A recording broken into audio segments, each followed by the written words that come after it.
Bonsoir à toutes et à tous. Cette année, je vais un petit peu bousculer les habitudes et je vais vous demander d'avoir la bienveillance d'accueillir très chaleureusement nos tout jeunes élus, vous voyez devant vous, parce que simplement ils ont eu le courage de faire le même exercice que moi, c'est-à-dire qu'ils vont venir se présenter et en quelques mots vous présenter leur bilan. Allez, qui va commencer? Nathalie, si tu peux venir là, s'il te plaît. Vous pouvez les applaudir maintenant. Hein.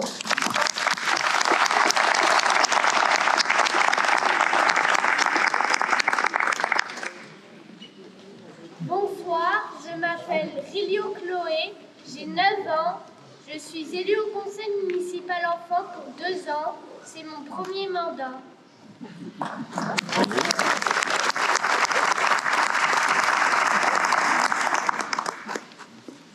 Je m'appelle Théo Achard, j'ai 9 ans. Je suis élu au conseil municipal enfant pour 2 ans. C'est mon premier mandat.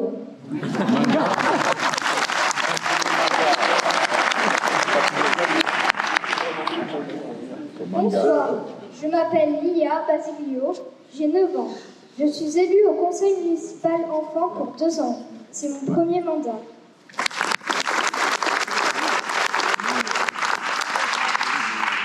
Bonsoir, je m'appelle Hugo Barros, j'ai 10 ans. Je suis élu au conseil municipal enfant pour 2 ans. C'est mon premier mandat.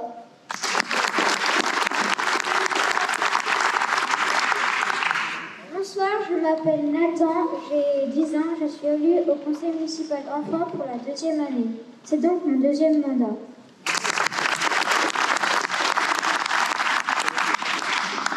Bonsoir, je m'appelle Mathieu Milton, j'ai 10 ans. Je suis élu au conseil municipal enfant pour la 2e année. C'est donc mon 2e mandat.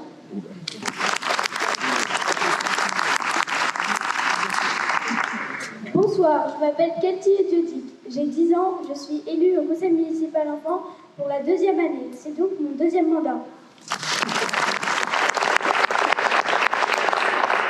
Bonsoir, je m'appelle Eleanor Jérémy, j'ai 10 ans. Je suis élue au conseil municipal enfant pour la 2e année. C'est donc mon 2e mandat.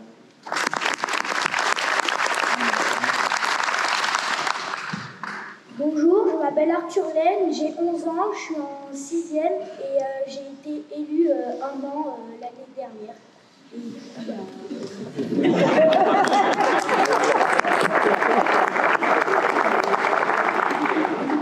Bonjour, je m'appelle Amélie Riondet, j'ai 11 ans et la dernière, j'ai été élue pour un an. Bonjour, je m'appelle Anaïs Ledès, j'ai 11 ans, je suis en 6e et l'année dernière, j'ai été élue pour un an. Pendant cette première année, Nous avons participé à la cérémonie du 11 novembre. Nous avons organisé une collecte de jouets pour la Croix-Rouge. Nous avons reçu une infirmière, un reporter, une factrice et les gendarmes pour connaître leur métier. Nous avons demandé à Thomas Pesquet des précisions sur son métier d'astronaute et il nous a répondu. Nous avons réalisé un cahier de vacances pour tous les écoliers. nous avons demandé la fabrication d'une boîte à livres. Elle est prête et nous irons la décorer avant l'installation. Nous avons participé à l'organisation de la semaine intergénérationnelle. Nous avons mis en place un musée éphémère et nous en avons été très fiers. Avec la nouvelle équipe, nous allons aussi participer à la semaine intergénérationnelle.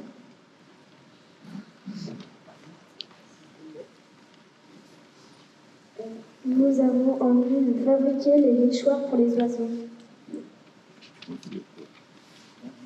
Nous réfléchissons à une petite cérémonie pour la fête des mères. Nous avons enfin donné un nom à notre groupe scolaire. Avec les propositions des CM1 et CM2, nous avons voté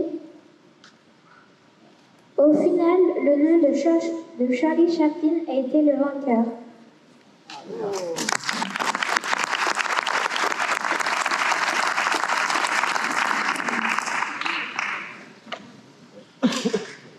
Depuis le mois d'octobre, nous avons participé à la cérémonie du 11 novembre. Au repas des aînés. Nous avons organisé une collecte de jouets pour les secours populaires.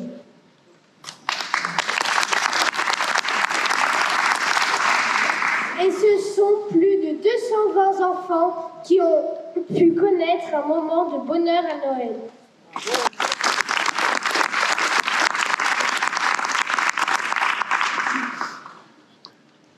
Bonne année à tous!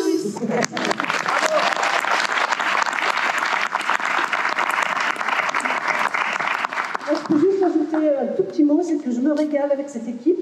Je me suis régalée avec celle de l'an dernier et ça continue. Et je suis fière que les collégiens soient revenus ce soir. C'est vraiment super sympa. Bravo.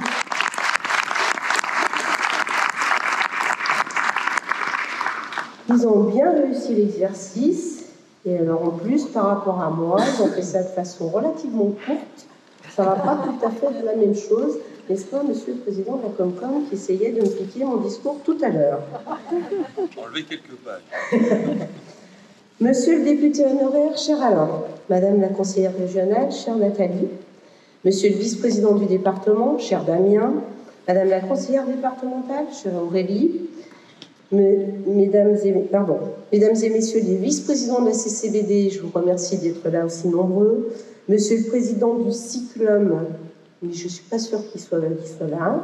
Mesdames et messieurs les maires, mesdames et messieurs les élus et élus du conseil municipal enfant, monsieur le commandant de la brigade de Crémieux, monsieur le chef du groupement Nord, monsieur le chef de caserne, mesdames, messieurs les officiers, sous-officiers de la gendarmerie et des sapeurs-pompiers, monsieur le trésorier de la pairie générale de Crémieux, monsieur le directeur de la maison du département de Crémieux, mesdames et messieurs les agents départementaux et municipaux, mesdames les enseignantes, mesdames, messieurs les chefs d'entreprise, artisans, professionnels de santé, commerçants, mesdames, messieurs les présidents et représentants d'associations, mesdames, messieurs les représentants de la paroisse, mesdames les représentantes de la presse, mesdames, messieurs, chers amis. Cette période de vœux reste sans conteste un exercice difficile, car elle pose le bilan souvent en demi-teinte d'une période jalonnée de peines et de joies, et cette fois-ci, la période s'étale sur 3 ans. Si je suis évidemment très heureuse de vous retrouver, je sais qu'il n'est pas toujours aisé de profiter de ce moment avant tout convivial. À tous ceux qui souffrent, j'adresse mon soutien, et j'ai une pensée toute particulière pour Philippe, dit Boulette, mon ami d'enfance disparu dans des conditions tragiques en 2021. Pour Maël, ce petit ange de 10 ans parti cet été. Pour Maurice, notre bénévole infatigable. Et pour Gérard, mon ancien adjoint décédé en novembre. Mais j'adresse dans le même temps toutes mes félicitations à nos jeunes mariés, ainsi qu'aux parents qui ont vu leur foyer s'agrandir avec l'arrivée de nouveau-nés. Vous m'autoriserez un petit clin d'œil à Gabrielle. Je cherche... Ah, elle est là, Marine. À Gabriel, disais-je, fils de Fabien et Marine. Marine est ma plus jeune adjointe. Nous espérons bien évidemment que Gabriel suivra l'exemple de sa maman. Le 9 janvier 2020, dans cette même salle, je vous présentais, comme à l'accoutumée, mes meilleurs vœux pour la nouvelle année. Tout avait bien commencé. En janvier, nous regardions de loin ce mystérieux virus chinois, sans se douter qu'en à peine 2 mois et demi, il allait se propager et forcer la plupart des pays à se mettre sur pause en se confinant. Ce nouveau coronavirus a totalement bouleversé nos modèles de vie, nous obligeant à masquer nos visages ou à rester travailler chez soi.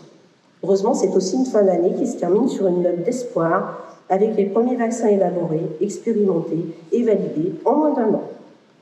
2020, c'est également les élections municipales, avec une équipe élue au premier tour en mars, installée en mai, et qui, pour la première fois, vous présente ses vœux les 2 années précédentes ayant été annulées. Cette équipe a déjà changé, et je remercie Astrid Clément, qui a dû démissionner pour raisons personnelles, et Arnaud Caillard, élu supplémentaire sur la liste, qui a réintégré le conseil municipal, qui n'avait finalement quitté que 2 ans. Dans la foulée, en juillet, le conseil communautaire a été renouvelé avec à sa présidence Jean-Yves Brognier. Rémi et moi y siégeons et représentons notre commune. Après 2020, élu pire année de tous les temps, l'année 2021 promettait celle du retour progressif à la normale. Après 5 mois réservés aux personnes prioritaires, la vaccination a été ouverte à tous les adultes. Et malgré les différentes vagues épidémiques, la vie a commencé à reprendre son cours. C'est aussi l'année des élections départementales et régionales, avec la réélection des 2 majorités sortantes, présidées par Jean-Pierre Barbier et Laurent Wauquiez, 2 équipes qui participent largement au développement de Frontenac et avec qui nous avons aussi beaucoup de plaisir à travailler. Certains événements repoussés ont pu se tenir, comme les JO de Tokyo 2020, où les sports collectifs français ont fait rêver tout un pays. La France repart de Tokyo avec 6 médailles en sport collectif, détrônant le record remontant aux JO de Paris en 1900, du jamais vu. Plus vite, plus haut, plus fort ensemble. Une devise olympique en adéquation parfaite avec le collectif français de Tokyo 2020 que je vous invite à retenir.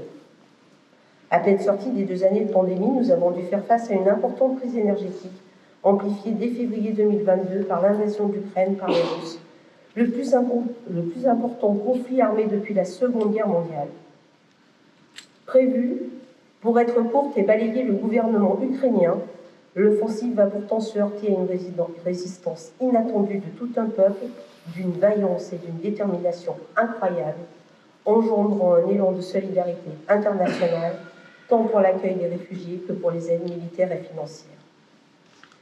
Les élections présidentielles renouvellent le président, mais les législatives lui enlèvent sa majorité absolue. En cette fin d'année 2022, le parcours des Bleus, lors de la Coupe du Monde de football, nous apporte une note positive et une immense fierté. Et si le ciel compte désormais une nouvelle étoile appelée Pelé, c'est sur les Bleus qui ont failli s'offrir leur 3e étoile que je vais m'arrêter. Notre équipe de France, vice-championne du monde, nous a fait vibrer pendant 1 mois, démontrant des valeurs exceptionnelles, comme le rappelle en ces termes Didier Deschamps. Au-delà de la qualité et du talent, il y a 2 aspects importants, celui de la notion de groupe et de l'état d'esprit, et cette déclaration sera le fil rouge de mon discours.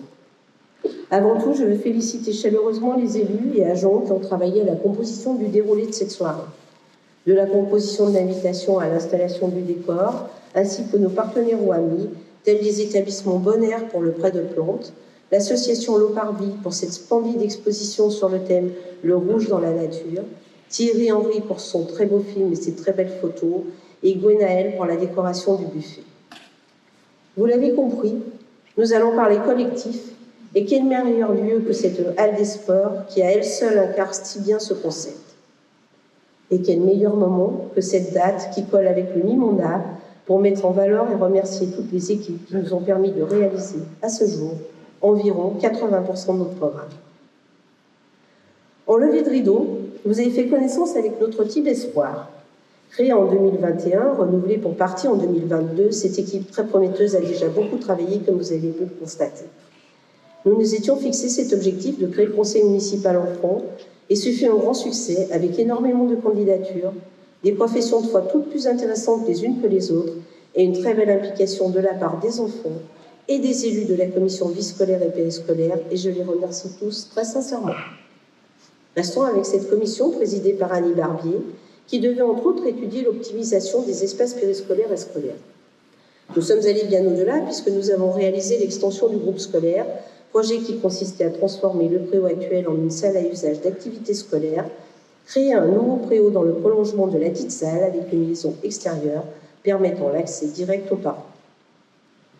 Côté cantine, nous tenons aussi la barre avec notre équipe de cuisine qui fabrique sur place les repas servis aux enfants tout en pérennisant l'alimentation saine autour des circuits courts. En effet, la commune est adhérente depuis 2 ans à 2 centrales d'achat de producteurs locaux dans un rayon de 50 km en Isère et dans le Rhône. Avec le programme France Agrimaire, l'Europe subventionne une partie des achats identifiés bio, labellisés ou IGP. Les achats se font en plus grande quantité car transformés directement en cuisine et réutilisés. Cela représente plus de travail, mais moins de gaspillage et surtout un fort soutien aux agriculteurs locaux tout en maîtrisant les coûts. Tous les menus sont équilibrés et validés par une diététicienne diplômée. Tout au long de l'année, en partenariat avec la société Agapro, des animations sont organisées. Le repas de Noël, la galette des rois, les crêpes de la Chandeleur, le pique-nique des vacances d'été, tout est entièrement préparé par Dalila, aidé par Marine et Amel, servi par Véronique, Nathalie, Isabelle, Agnès, Mireille, Manon, Marjorie, Laurence, Sophie et Séverine. Bravo à vous toutes, mesdames. Grâce à vous, les enfants se régalent, les parents sont satisfaits, votre travail est apprécié par tous. La preuve, Florian Fett, passionné de cuisine, étudiant en première année au lycée hôtelier de Vienne, disait à la fin de son stage que ce qui l'avait le plus surpris était la part de faits maison, entre 80 et 90%, et que ce qui l'avait le plus impressionné était le travail réalisé pour lutter contre le gaspillage avec seulement 22 grammes par enfant. Je souhaite terminer ce chapitre consacré au challenge autour de l'école par celui qui consistait à renforcer nos liens avec le corps enseignant. Là, je veux saluer Sylvie X, qui, après avoir passé 29 ans à l'école élémentaire, a fait valoir ses droits à la retraite en juillet dernier. Institutrice à ses débuts, puis directrice succédant à Annie Barbier, son professionnalisme, sa disponibilité, sa gentillesse laissent un magnifique souvenir à chacun d'entre nous. Sylvie a su transmettre sa passion à sa ligne Pégué-Marelle, et c'est tout naturellement que cette dernière a pris ses fonctions. À vous, Sylvie, je renouvelle mes vœux de bonne retraite. À vous, Sabine, mes vœux de pleine réussite. Vos premiers mois vont d'ailleurs bien dans ce sens, et vos collègues en témoignent, même arrivés depuis peu, comme Séverine Gauchon. Nathalie, Isabelle et Véronique, vous formez toutes trois l'équipe des ADSEM. Vous n'avez de cesse de proposer de nouvelles initiatives à vos enseignants pour les petits. Et ni Claire Mabillet, notre directrice de la maternelle, ni ces deux collègues ne pourront dire le contraire. Vous partagez votre vie professionnelle entre les activités qui relèvent de l'éducation et celles qui relèvent de la mairie, ce qui n'est pas toujours simple, mais vous y parvenez parfaitement bien, et je voulais que vous le sachiez. À vous tous, j'adresse toutes mes félicitations pour l'excellence de l'enseignement dispensé aux élèves, très largement reconnu par les parents et confirmé par les principaux de collège qui accueillent des enfants de très bon niveau. Ceci participe aussi à la renommée de Fontenay, je vous l'assure. J'atteste aussi de la qualité de la collaboration avec le personnel et les élus, et vous remercie par là même de nous permettre d'atteindre notre objectif commun, l'éducation et le bien-être de nos petits Fontenois. Je vais maintenant vous parler des challenges de l'équipe du Centre communal d'action sociale. Dès leur installation en 2020, sous la responsabilité d'Annie Barbier, les nouveaux membres ont pris leur rôle à bras-le-corps. Je remercie Anthony Rancière, qui a regretté de démissionner pour raisons professionnelles, et Bernadette Ferrier, qui l'a remplacé. Comme nous tous, ils ont su faire preuve d'adaptation afin de maintenir à tout prix le lien social. Toujours présents pour tout type d'accompagnement administratif, toujours partants pour lutter contre l'isolement, ils se rendent régulièrement au domicile de nos aînés, le temps d'un petit moment de partage et d'échange, veillant ainsi à leur bonne santé et à ce qu'ils ne manquent de rien. Un autre personnage assure ce lien quotidien, c'est Vincent, notre garde champêtre. Il porte les repas et a toujours un mot gentil. Il a toujours été présent, y compris au moment le plus difficile de la crise. Merci à vous, Vincent, pour votre bienveillance à l'égard de nos aînés, et pas que, car parents, enseignants, personnel communal et surtout les enfants vous reconnaissent la même bienveillance. 3 ateliers ont été proposés en vision en 2020 et d'autres ont eu lieu par la suite en présentiel. La semaine intergénérationnelle a connu un franc succès lors de sa 2e édition, moment où enfants des écoles et aînés partagent des activités sportives et ludiques. 2e édition aussi pour la découverte du Bao Pao.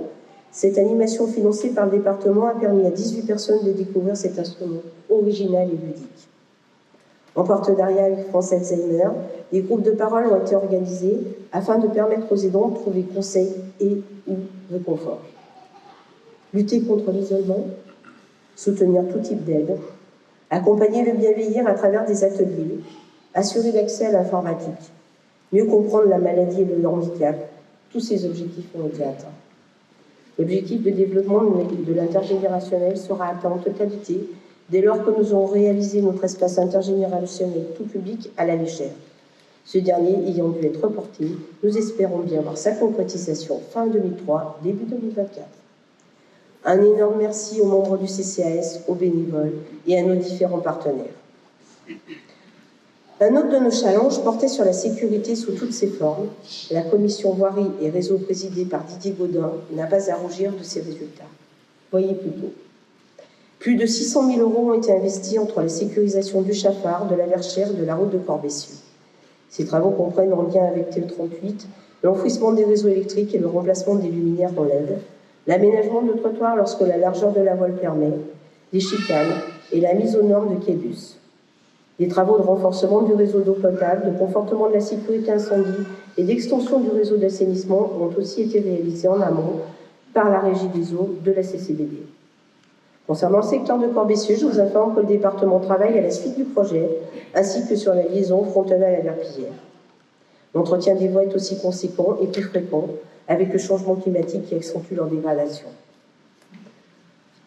En matière de sécurité, nous travaillons aussi avec nos pompiers, dans le cadre des commissions de sécurité pour nos bâtiments ou tout lieu recevant du public, de la conformité du réseau incendie ou toute question relative à la sécurité. Et la sécurité, ça vous parle. Soldats du feu, devenus aussi soldats de la santé et dorénavant soldats du climat, vous êtes des soldats du quotidien au service de la société. Vous devez être fiers de porter sur vos épaules le dernier service public de proximité, disponible 24 heures sur 24 et 7 jours sur 7. Oui, soyez fiers, et sachez que nous, administrés comme élus, le sommes aussi. Et sachez aussi que je mesure la chance que j'ai de vous avoir à mes côtés en toutes circonstances, fussent-elles solennelles, commémoratives, dramatiques et heureusement festives. À vous, mesdames et messieurs de la gendarmerie, dont le devoir est d'assurer la paix, l'ordre et la sécurité, de sauver des vies menacées, celles des autres, mais aussi les vôtres, je réaffirme mon honneur de faire partie de votre grande famille en tant que lieutenant-colonel de la réserve citoyenne. Je tiens à vous faire part de mon plus profond respect pour votre engagement et votre sens du service, et je vous adresse mes plus chaleureux remerciements pour votre précieuse contribution à faire de Frontenay un village paisible. Les arrestations récentes des braqueurs du bureau de tabac le démontrent, et votre implication active à élucider vols et méfaits le confirme très largement. Même si je sais que Dominique, notre buraliste, a été soulagé d'apprendre cette arrestation, je l'assure de tout mon soutien et ma compassion, car ce sont vraiment des moments difficiles à surmonter. Votre volonté à faire en sorte que redémarre le dispositif participation citoyenne et notre souhait d'étendre la vidéoprotection iront aussi dans ce sens. J'associe à mes remerciements envers vous tous Vincent, qui est en lien direct avec vous et qui lui aussi veille sur chacun d'entre nous.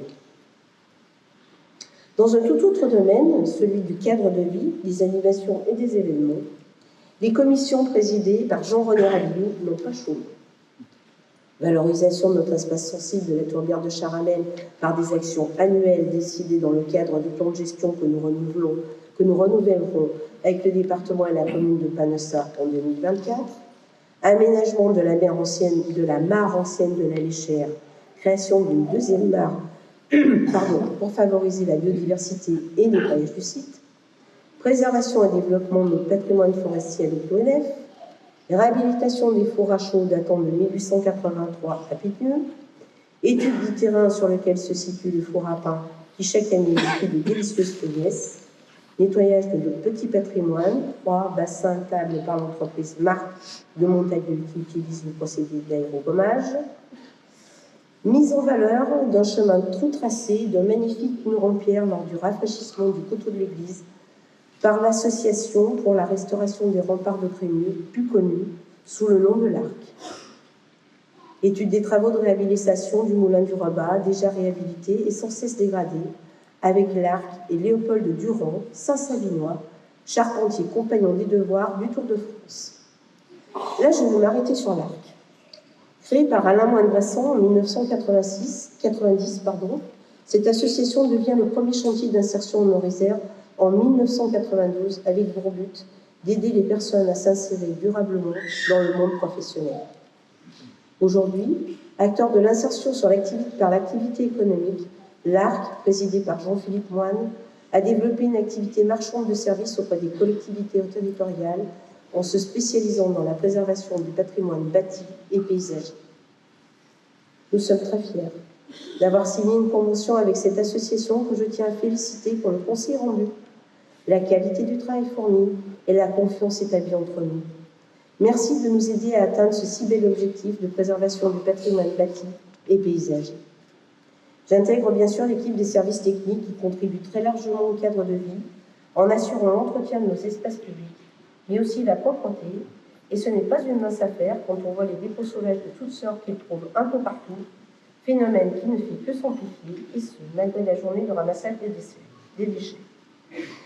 Alors merci à vous, Quentin et Didier, et merci et pleine réussite à Lisa, qui vient de rejoindre la commune de l'Île d'Avray. En ce qui concerne l'animation et les événements, les idées n'ont pas manqué. Myriam, notre bibliothécaire, et les bénévoles ont effectué un travail précieux à l'attention des habitants, des écoliers et des petits du métier actuel. En poste habitant depuis 2007, Myriam, qui décrit son métier comme une mission, celle de donner le goût et le plaisir de lire dès le plus jeune âge, est partie en retraite et nous la remercions chaleureusement pour son investissement et lui renouvelons nos vœux d'excellente retraite, tout en sachant que nous la retrouverons avec son association Les Tourneuses de Pages lors de notre soirée lecture. Nous avons accueilli depuis Amandine, responsable de la bibliothèque de Frontenat et de celle de Chamonix, à qui nous souhaitons plus de réussite, et c'est bien parti.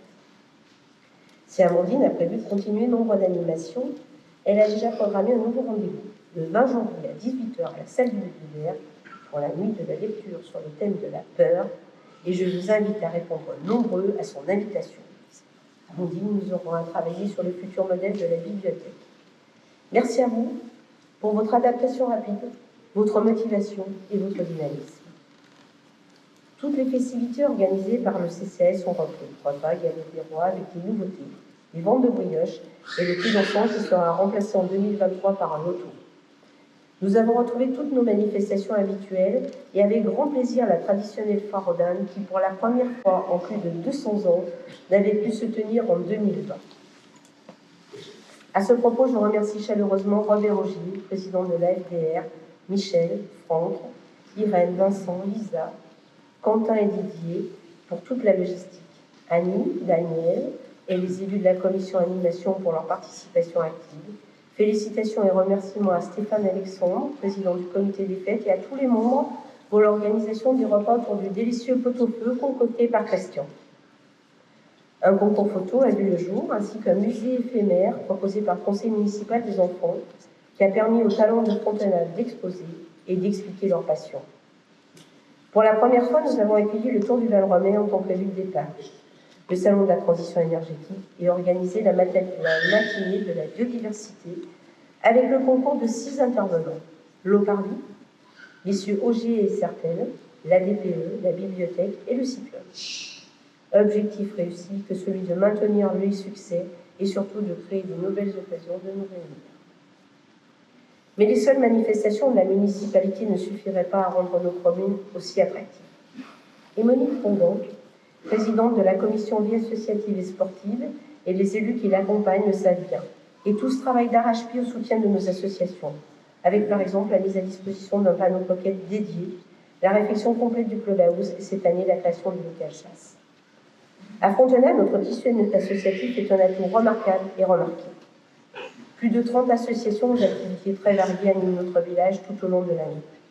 Et je ne me lasse de vous répéter à quel point votre succès est reconnu par les Frontenois, mais aussi par les habitants des communes voisines bien au-delà, et la presse en fait largement écho. Et les adeptes vous le prouvent en venant de plus en plus nombreux, comme lors de la matinée jambon rôti au foin et grenouilles du pauvre, concoctée par Pierre Alalia, organisée par le Petit Obi, où nous étions largement plus de 500 personnes. Il faut dire que de la matinée feuillesse à la cochonaille sous toutes ses formes, en passant par les huîtres, les moules ou encore la paella, l'œuf est particulièrement attrayant. Ils sont aussi présents à toutes vos manifestations sportives, culturelles, environnementales ou tout simplement de loisirs. Et à ce sujet, vous ne manquez pas non plus d'imagination. Vous m'autoriserez aussi à féliciter Daniel Truffert et l'équipe des bénévoles du Téléthon pour leur implication, ou tous les participants pour leur générosité. Quel succès! En effet, ce sont 14 250 € qui ont été récoltés au cours de cette 25e édition. Il faut souligner que vous n'avez pas lésiné sur le nombre d'animations très diversifiées et que les bonnes âmes n'ont pas fait défaut. Franchement, vous n'avez pas ménagé vos efforts. Toutes les manifestations organisées durant plusieurs mois ont remporté un franc succès. Alors bravo. Bravo à vous tous et un immense merci. Je tenais absolument à vous rendre hommage en mettant en lumière ce panel événementiel que vous vous employez à proposer toute l'année. Un autre de nos atouts repose sur nos acteurs économiques et nous avons la chance à Frontenac de n'avoir pas moins d'une 60aine d'entreprises représentant plus de 600 emplois. Chaque année, vous pouvez découvrir de nouvelles enseignes. Ainsi donc, l'entreprise Seventeen Garage s'est installée dans le local sur la place du village. Nous restons dans les voitures avec M. Pérez de FPZ Concept. Amoureux des voitures du siècle dernier, sa spécialité, des photos d'automobiles et des reportages qui vont de pair. Des entreprises, nous venons de le voir, mais aussi des commerçants qui vous proposent 5 restaurants, un hôtel, des chambres d'hôtes, une boulangerie-pâtisserie-chocolaterie, des services traiteurs, un tabac-presse avec un nouveau buraliste Dominique Azou et son employé M. Pochet, qui ont ouvert depuis quelques semaines un rayon épicerie sous l'enseigne Casino, un salon de coiffure et des entreprises de services. À notre grand regret, 2 enseignes de renom ont disparu, la maison Cosma en 2020 et le restaurant Fil des Saisons en 2021. Je renouvelle mes vœux de pleine réussite à Sylvie et Serge Cosma, ainsi qu'à Florence et Lilian Mathieu. Et nos professionnels de santé. Ils sont médecins, pharmaciens, chirurgiens dentistes, infirmiers, éthiopathes et tout nouvellement psychologues avec l'arrivée de Laura Michel, et vous apportent les meilleurs soins. J'adresse à François Verlisier, notre ancien ostéopathe qui a dû cesser ses fonctions pour raison de santé, mes vœux de prompt rétablissement. Je rajoute bien volontiers ces bâtisseurs de sécurité alimentaire pour tous que sont nos producteurs, nos agriculteurs, trop souvent décriés. Je vous invite d'ailleurs tout simplement à vous rappeler qu'au fond de chaque assiette, il y a un agriculteur. Ce que nous avons tendance à oublier. La plupart sont des jeunes qui ont repris des exploitations et je leur attribue tout le mérite qui leur revient. Vous êtes des acteurs majeurs de la vie économique du village et vous apportez des services de qualité à la population. Un grand merci à vous tous qui vous êtes installés sur Frontenac et par cette décision, vous êtes engagés à participer à l'attractivité de la commune. Soyez intimement convaincus qu'il s'agit d'un véritable privilège qui guide le choix d'un lieu d'emménagement, un vrai atout pour un village de 2175 habitants. Et comme nous parlons de population, je me permets une parenthèse pour vous rappeler que le recensement se déroulera du 19 janvier au 18 février sous la houlette d'Anne-Marie Siby. Et je vous remercie d'accorder le meilleur accueil à nos 4 agents de recensement, Séverine Filinger, Pascal Merle, Marie-Claire Sylvestre et Delphine Garampoint. Attardons-nous maintenant sur les commissions communication et développement durable et mobilité présidées par Marine Rivalma. Nous avions pour ambition d'actualiser et adapter nos modes de communication afin de s'adresser au plus grand nombre. Ce fut notre première réussite. Le contexte sanitaire nous a obligés à accélérer cette démarche et dès avril 2020, la commune s'est équipée de l'application gratuite Panneau Pocket. Notre site internet a été actualisé et modernisé et vous bénéficiez du Wi-Fi gratuit dans certains espaces publics. Dans le cadre du développement durable, nous avions acté la préservation de la ressource eau de plusieurs façons, en poursuivant la sécurisation de cette ressource par la protection de nos puits de captage et en terminant la rénovation du réseau. La compétence étant maintenant à la CCBD, c'est la régie qui a pris en charge ces travaux, notamment route de Corvessieux, en amont des travaux de voirie de Képulot, et route de Fouillouzan pour un renforcement de conduite. Merci aux élus de la régie des eaux qui ont validé ces travaux, et merci aux collaborateurs pour leurs conseils, leur professionnalisme et leur réactivité qu'ils ont encore démontré la semaine dernière lorsque nous avons eu un problème avec un poste de refoulement. La commission, quant à elle, travaille à la sensibilisation d'une consommation raisonnée.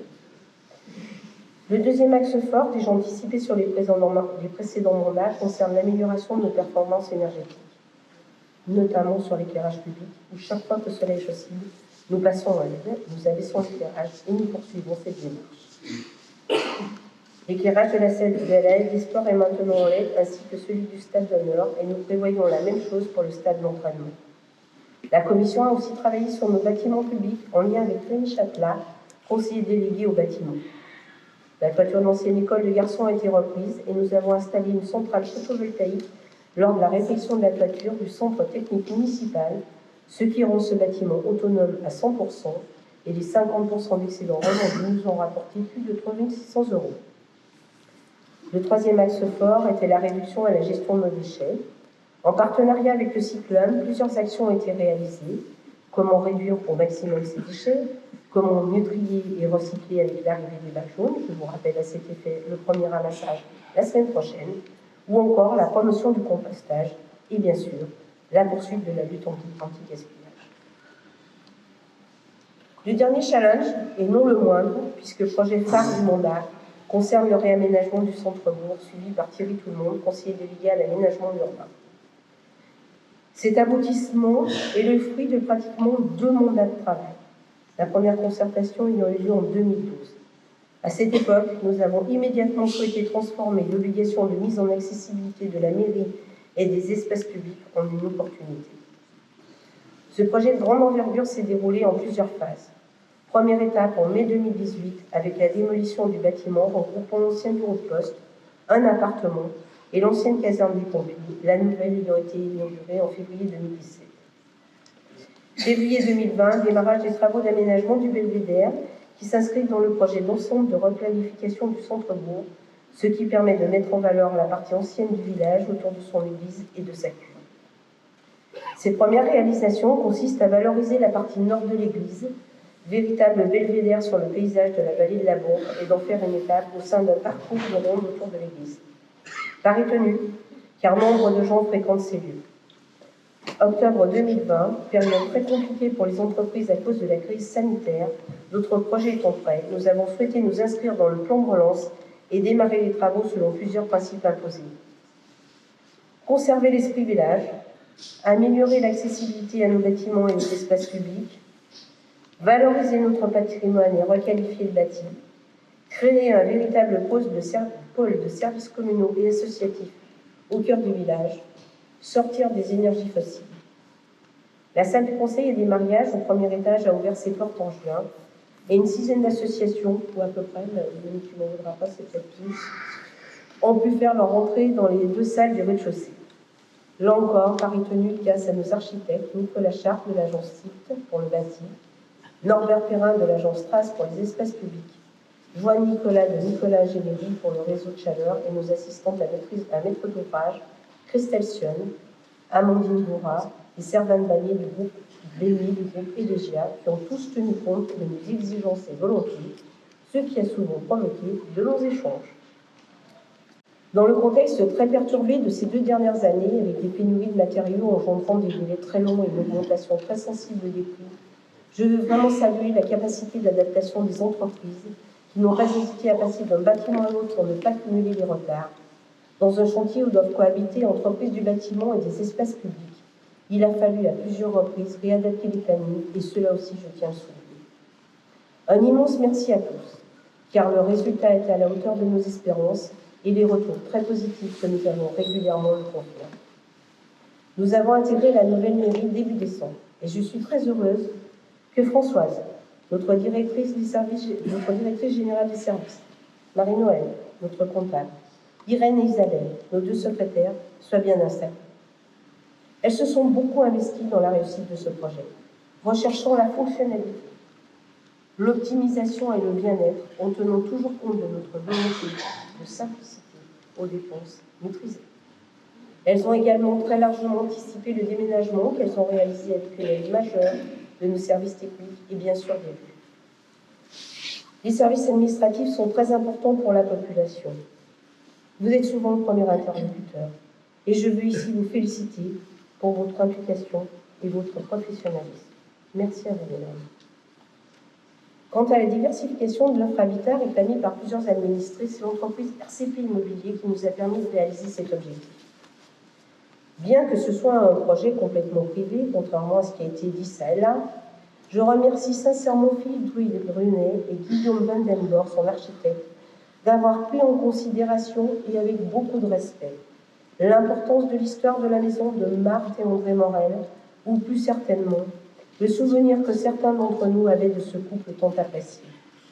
Ainsi, la maison de Morel s'est effacée au profit d'un bâtiment de 18 appartements qui s'intègre dans le dénivelé naturel du terrain et se lie en R+1 depuis le centre dans un gabarit similaire à l'existant et courant dans le village. Et ensemble, nous allons continuer cette diversification d'offres habitat, regroupant aussi des professionnels de santé et peut-être un commerce sur le thème de la stabilité. Il me revient maintenant de vous parler de nos partenaires institutionnels que sont la CCBD, le département, la région, l'État, voire l'Europe, sans qui il serait bien difficile de finaliser nos projets. Un grand merci à l'ensemble des collaborateurs de la préfecture, de la sous-préfecture, de la trésorerie, de la CCBD, du département, de la maison du département de Trémieux et de la région. Sans cesse, nous les sollicitons et leur aide et leurs conseils sont précieux. Les collectivités, ce sont bien sûr des agents, mais ce sont aussi des élus, et je suis très heureuse de voir combien vous êtes nombreux ce soir et de constater que chacune est représentée. Commençons par la proximité avec notre communauté de communes, vaste territoire qui regroupe 47 communes et plus de 78 000 habitants. Le projet de territoire qui vient d'être voté affirme les compétences de la CCBD, compétences que seules les communes ne pourraient pas forcément assurer. C'est ainsi que notre commune bénéficie de différents services intercommunaux. L'accueil des tout-petits avec le multi-accueil, le mode de garde pendant les vacances scolaires avec le centre de loisirs qui remporte un grand succès, la natation et la culture pour nos écoliers, la gestion de nos zones d'activité, de l'herbe des gens du voyage, des réseaux d'eau et d'assainissement et des ordures ménagères relèvent aussi de la CCBD. Merci à vous tous, élus communautaires. Passons au département, premier partenaire des communes, le souhait affirmé. Passons au département. Excusez-moi. Premier partenaire de communes, le souhait affirmé de notre majorité et bien sûr de leur rester. Du plan école, dont nous avons bénéficié pour l'extension du groupe scolaire, aux aides de la culture et du patrimoine en faveur de la bibliothèque, de l'église ou du cimetière, de l'environnement pour notre espace naturel sensible, au soutien pour les projets de rénovation énergétique du réseau de chaleur, des subventions des travaux de sécurisation de nos routes, ou encore celles accordées pour notre réaménagement du centre-bourg, nous pouvons attester haut et fort que le département est vraiment toujours à nos côtés, toujours aux côtés des communes. Fibres, repas à 10 €, aide aux jeunes médecins, carte tatou. Tous ces avantages bénéficient à nos habitants, à nos jeunes habitants. Et je veux vraiment remercier notre président Jean-Pierre Barbier, les collègues de la majorité, avec une mention toute particulière pour Aurélie et Damien, nos conseillers départementaux qui soutiennent nos demandes avec force et conviction. Merci à vous deux. Continuons avec la région qui nous accompagne aussi, et ce fut le cas pour les purificateurs d'air de la cantine, les espaces publics du cœur des villages, la nouvelle mairie et le réseau de chaleur. J'adresse mes mêmes remerciements au président Laurent Wauquiez, aux élus de la majorité et bien sûr à Nathalie Péju, notre conseillère régionale qui défend avec ferveur nos dossiers. Merci Nathalie. Terminons par l'État, qui nous a accompagnés pour les panneaux photovoltaïques du 7e dans le cadre du plan de relance, les travaux de sécurisation des routes, l'extension de l'école, le réseau de chaleur et la nouvelle mairie dans le cadre de la dotation de l'État destinée au territoire rural. Là encore, j'adresse mes remerciements à Monsieur le Préfet et à Madame la Sous-Préfète qui proposent nos dossiers et aux élus des instances où sont votées ces subventions. Avant de conclure, je veux féliciter mes élus pour leur implication et tout le travail accompli et remercier du fond du cœur nos familles qui sont souvent fortement impactées par nos absences répétées et sans doute trop nombreuses. Jacques, mon frère, et Pascal, son épouse, qui me font la très grande joie d'être là ce soir, ne contesteront pas ce fait. Me voici parvenue au terme de ce discours où j'espère vous avoir démontré toute l'importance de l'esprit d'équipe et de la fonction de groupe qui prend d'ailleurs des formes bien différentes. Et que c'est bien de cette façon que nous avons pu réaliser tant de choses et que nous pourrons continuer. Si nous comptons nombre de succès dans un contexte très contraint financièrement, imposé par les différentes crises et l'État, nous sommes aussi conscients de nos échecs.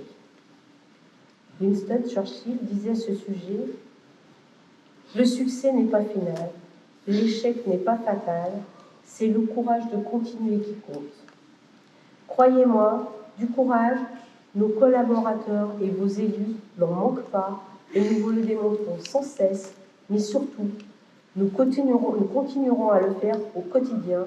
Vous pouvez compter sur nous. Je vous remercie de votre attention.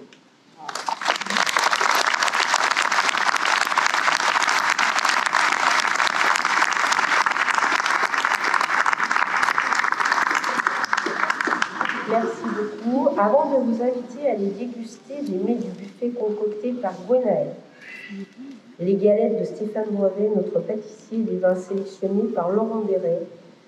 Je vais vous demander d'écouter attentivement Nikita, ce jeune Ukrainien accueilli dans une famille frontonnale avec sa maman et sa sœur. Véritable virtuose à l'accordéon, Nikita a appris pour nous, et en seulement quelques heures, la Marseillaise, et c'est avec beaucoup de talent qu'il va nous interpréter nos deux hymnes nationaux. Nikita, je vous invite à me rejoindre et je vous invite à l'applaudir.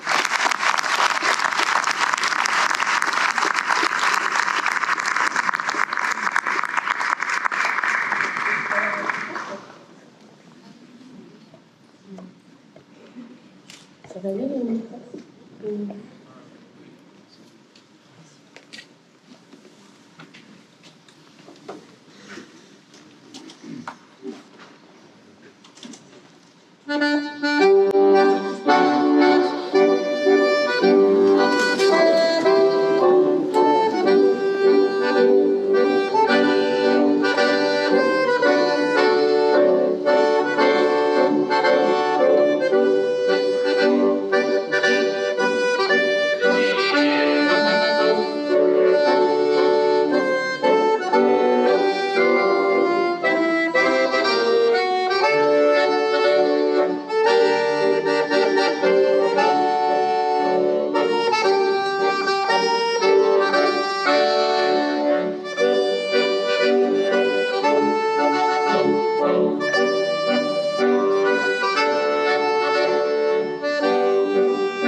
C'est à vous.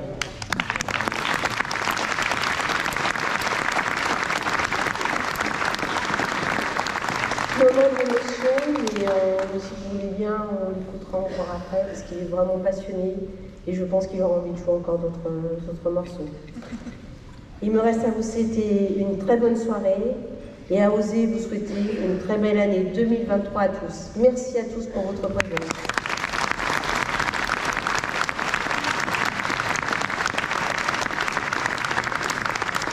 Et cette fois-ci, d'ici quelques minutes, le bar sera ouvert et le buffet va démarrer. Merci.